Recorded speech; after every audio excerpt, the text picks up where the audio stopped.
Media సోదరులకు నమస్కారం। ఈరోజు ఆర్మూర్ నియోజకవర్గ కాంగ్రెస్ పార్టీ తరఫున ప్రెస్ మీట్ కు మేము పిలవగానే వచ్చిన మీ అందరికి కూడా పార్టీ తరఫున నమస్కారాలు ధన్యవాదాలు తెలియజేస్తా ఉన్నాను। మిత్రులారా, మీ అందరికీ తెలుసు, నిన్నటి రోజున ఆర్మూర్ శాసన సభ్యులు రాకేష్ రెడ్డి గారు, రాష్ట్ర కాంగ్రెస్ కమిటీ అధ్యక్షులు గౌరవనీయులు మహేష్ కుమార్ గౌడ్ గారి పైన కొన్ని మాటలు మాట్లాడడం జరిగింది। తాను 3 నెలలలో ఎమ్మెల్యే అయినా అని, 30 సంవత్సరాలు రాజకీయాల్లో ఉండి మీరు ఏం చేసిండ్రని ఆయన ప్రశ్నించడం జరుగుతా ఉంది। ఎంత దురదృష్టకరమైన విషయం అంటే, ఈరోజు నేరుగా నేను బీజేపీ నాయకత్వాన్ని ప్రశ్నిస్తా ఉన్నాను కాంగ్రెస్ పార్టీ తరఫున। టీసీ గంగారెడ్డి అలియాస్ రాకేష్ రెడ్డి,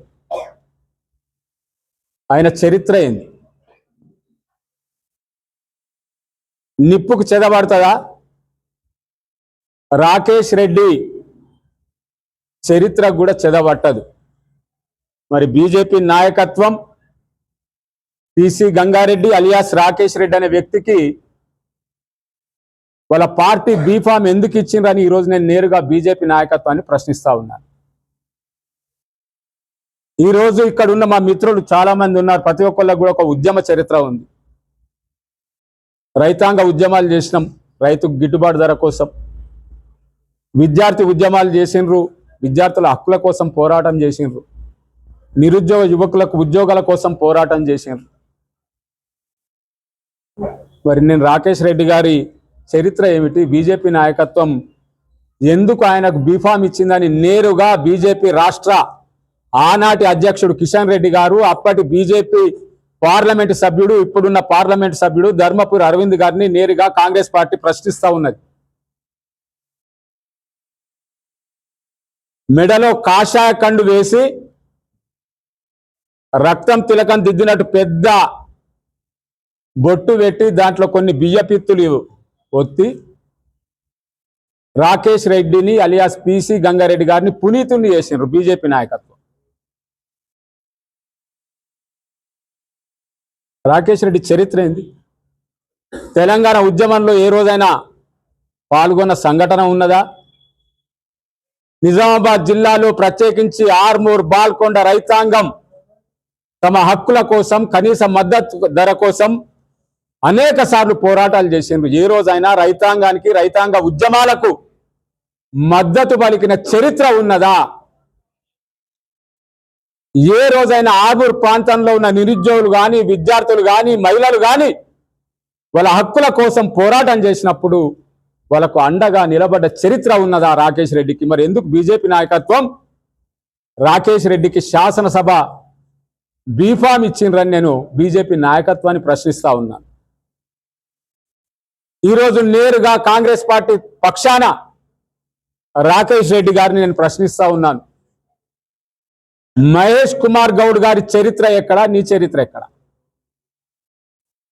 విద్యార్థి ఉద్యమాల్లో విద్యార్థుల హక్కుల కోసం పోరాటం చేసి ఒక ఎన్ఎస్యుఐ నాయకునిగా, నిజామాబాద్ ఎన్ఎస్యుఐ అధ్యక్షునిగా, రాష్ట్ర ఎన్ఎస్యుఐ అధ్యక్షునిగా విద్యార్థుల హక్కుల కోసం పోరాటం చేసిన చరిత్ర మహేష్ కుమార్ గౌడ్ గారి। నిజామాబాద్ జిల్లా రైతాంగానికి ఆయు పట్టు లాంటి నిజాం సాగర్ ప్రాజెక్టు ఇసుక మేటలు వేసి మరి సరైన నీటి సదుపాయం లేని సందర్భంలో నిజాం సాగర్ చివరి ఆయకట్టు ప్రాంత రైతాంగం అంతా కూడా ఆ రోజు కరువు కాటకాల్లో ఉన్నప్పుడు సింగూర్ జలాశయాన్ని అప్పటి ప్రభుత్వం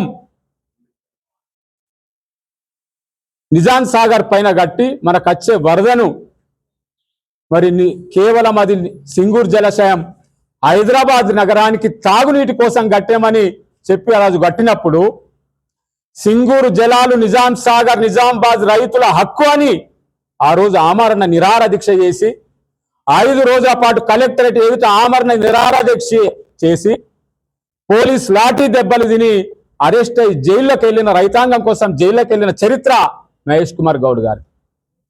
మరి నీ చరిత్ర ఏంది? నువ్వు దేనికోసం జైల్లోకి పోయినావు? రాకేష్ రెడ్డి గారు మీరు ఏ సందర్భంలో జైల్లోకి పోయినరు?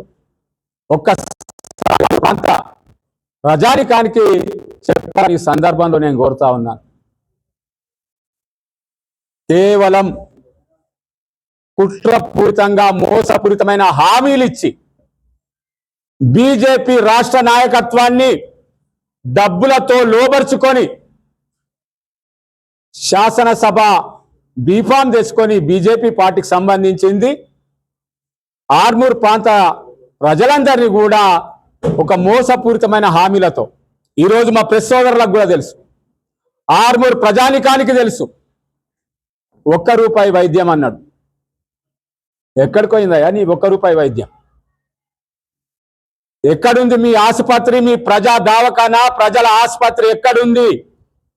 ₹1 వైద్యం ఎక్కడికి పోయిందని ఈరోజు కాంగ్రెస్ పార్టీ ఆర్మూర్ ప్రాంత ప్రజలు నిన్ను ప్రశ్నిస్తా ఉన్నారు.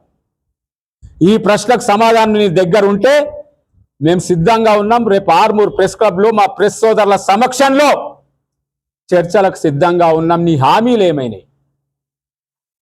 నిరుపేదలైన ప్రజలందరికీ ఆర్మూర్ నియోజకవర్గంలో ప్రతి గ్రామానికి 10 కుటుంబాలకు ఉచితంగా ఇండ్లు నిర్మిస్తానని హామీ ఇచ్చినావు. ఎటువైంది నీ హామీ?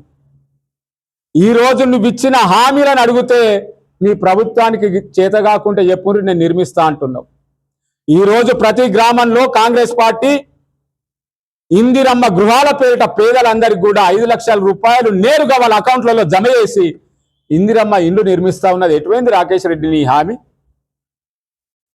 మరి ఆ 5 లక్షలతో కూడా ఎవరైతే నిరుపేదలు ఇల్లు కట్టుకోలేని వాళ్ళు ఉన్నారో వాళ్ళకు మరి నీ డబ్బులు ఇచ్చి ప్రతి గ్రామానికి 10 ఇండ్లు నిర్మించే స్తోమత నీకు లేదా? అక్రమంగా వందలాది కోట్ల రూపాయలు సంపాదించినవు. ఏ రోజైనా పేద ప్రజల కోసం ₹1 దానం చేసిన గుణం నీకున్నదని ఈరోజు కాంగ్రెస్ పార్టీ ప్రశ్నిస్తా ఉన్నది. నీ చరిత్ర తెలియంది ఎవరికి?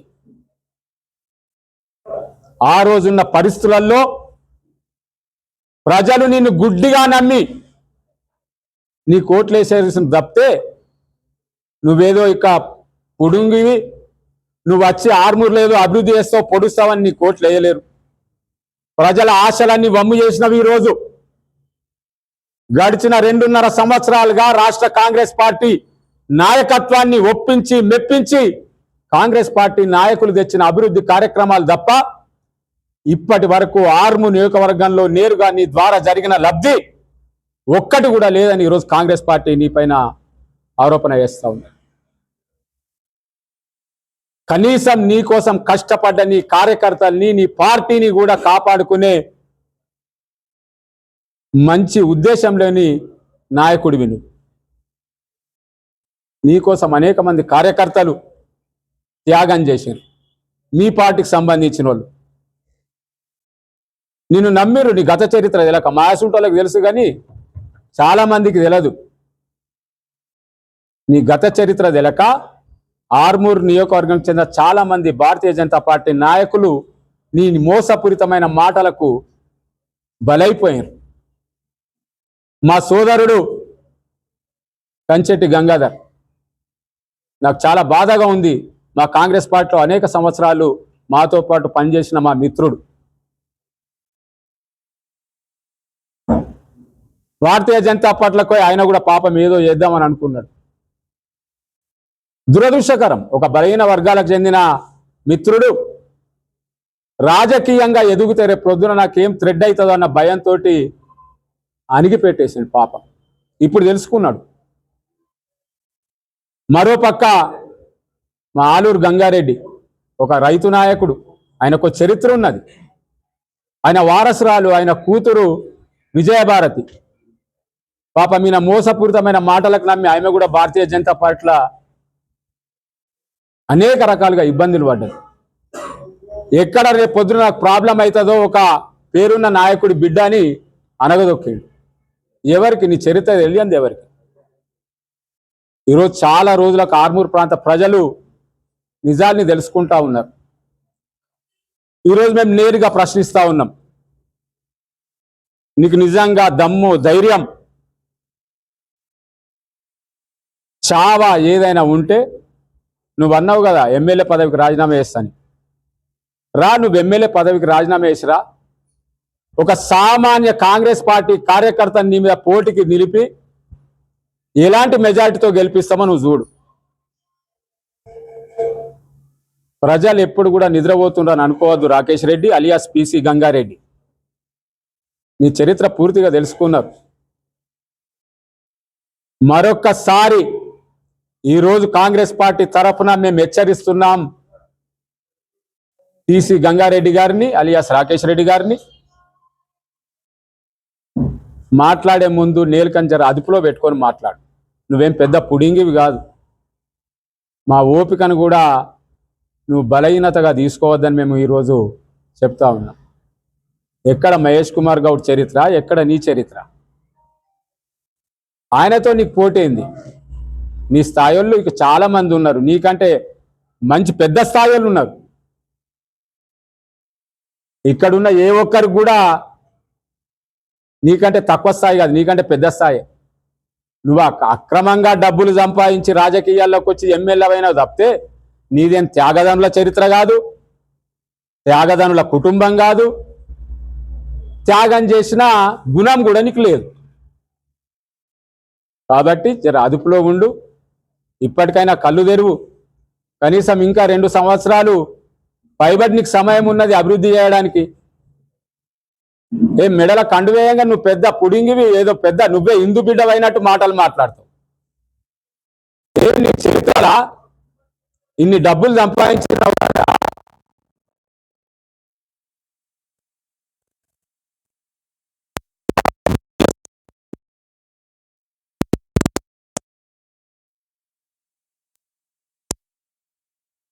నాయకులు లెక్క ప్రతిరోజు మీడియా ముందాట, సోషల్ మీడియాలో కొంతమంది ఆయనకు సంబంధించిన మీడియా మిత్రులతో అదే పనిగా మాట్లాడుతూ ఉంటాడు, హిందూ దీనోద్ధారకుడిలాగా. కాబట్టి చాలామంది ఉన్నారు నీకంటే మాట్లాడేటోళ్ళు ఉన్నారు, శక్తి సామర్థ్యాలు ఉన్నోళ్ళు ఉన్నారు, అవకాశాలు రానోళ్ళు ఉన్నారు. నువ్వు అక్రమంగా డబ్బులు సంపాదించి ఆ స్థాయిలో ఉన్నావు, కానీ నీ స్థాయి ఏంది మా అందరికీ తెలుసు.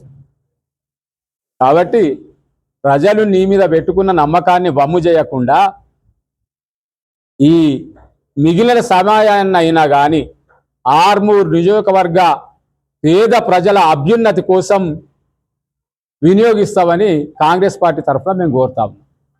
Thank you. మీరు చెప్పిన మొదటి విషయం ఏంటంటే మా పిసిసి అధ్యక్షుల గారితో కానీ రాష్ట్ర ప్రభుత్వ ప్రత్యేక సలహాదారులు సుదర్శన్ రెడ్డి గారితో అయినా సన్నిహితంగా ఉంటాడని, అది కేవలం అభూత కల్పన మాత్రమే. అభివృద్ధి విషయంలో ఎప్పుడైనా వెళ్తే వెళ్ళిండొచ్చు, కానీ దాంట్లో ఏమాత్రం నిజం లేదు. ప్రధానంగా ఏంటంటే మహేష్ కుమార్ గౌడ్ గారు కానీ సుదర్శన్ రెడ్డి గారు కానీ పార్టీలకు అతీతంగా ఒక శాసనసభ్యుడిగా వచ్చిండు కాబట్టి దానికోసం సమయం ఇచ్చడం మేము తప్పుపట్టడం లేదు, ప్రజలు కూడా తప్పుపట్టారని మేము అనుకుంటా ఉన్నాం. దాంతోపాటు మీరు రెండో ప్రశ్న అడగడం జరిగింది. ప్రతి సందర్భంలో కూడా రాకేష్ రెడ్డి గారి పైన మేము ఏ గ్రామానికి వెళ్ళినా గ్రామస్తులందరినీ కూడా మేము మోటివేట్ చేస్తూ ఉన్నాం. శాసనసభ్యుని నిలదీయుండ్రి, ఎన్నికలకు పూర్వం ఆయన ఇచ్చిన హామీలేంటి? ₹1 వైద్యం అన్నాడు. ఎక్కడైనా ₹1 వైద్యం మన ఆర్మూర్ కాన్స్టిట్యున్సీలో కానీ మరే ప్రాంతంలో కానీ రాకేష్ రెడ్డి గారి పేరు పైన అమలైతే ఉన్నదా ఆయనను అడగండి అని ప్రజల్ని మోటివేట్ చేయడం జరిగింది. ప్రతి గ్రామానికి నిరుపేదలకు 10 ఇండ్లు కట్టిస్తా అన్నాడు ఉచితంగా. దాని గురించి కూడా ప్రతిసారి మేము ప్రశ్నించడం జరిగింది. ఏ రోజు కూడా కాంగ్రెస్ పార్టీలోని ఏ ఒక్క నాయకుడు కూడా రాకేష్ రెడ్డితో కలిసిపోయిందని మేము భావించడం లేదు. వీళ్ళు పూర్తిగా మొత్తం కంప్లీట్ అయినాయి. వాళ్ళకి 4 లక్షల పైచీలకు అమౌంట్ కూడా వచ్చింది పూర్తిగా, అంటే బ్యాలెన్స్ అమౌంట్ వచ్చేది ఉంది. అంటే ఇది కేవలం ప్రతిపక్షాలు చేస్తున్న ఆరోపణ కావచ్చు. ఇది గతంలో డాక్టర్ వైఎస్ రాజశేఖర రెడ్డి గారు ముఖ్యమంత్రి ఉన్నప్పుడు ఇచ్చిన ఇండ్లు తప్పితే, ఇందిరమ్మ ఇండ్లు తప్పితే బీఆర్ఎస్ అధికారంలో ఉన్న 10 సంవత్సరాల్లో డబుల్ బెడ్రూమ్ ఇళ్ళని ఒక మోసపూరితమైన హామీ ఇచ్చింది తప్ప ఏం ఎక్కడ ఎవరికి జరగలేదు. ఈ రోజు గ్రామీణ ప్రాంతంలో ఉన్న ప్రతి ఒక్క నిరుపేద కూడా ఇందిరమ్మ ఇల్లు తీసుకుంటుండ్రు, దాన్ని పూర్తి చేసుకుంటారు.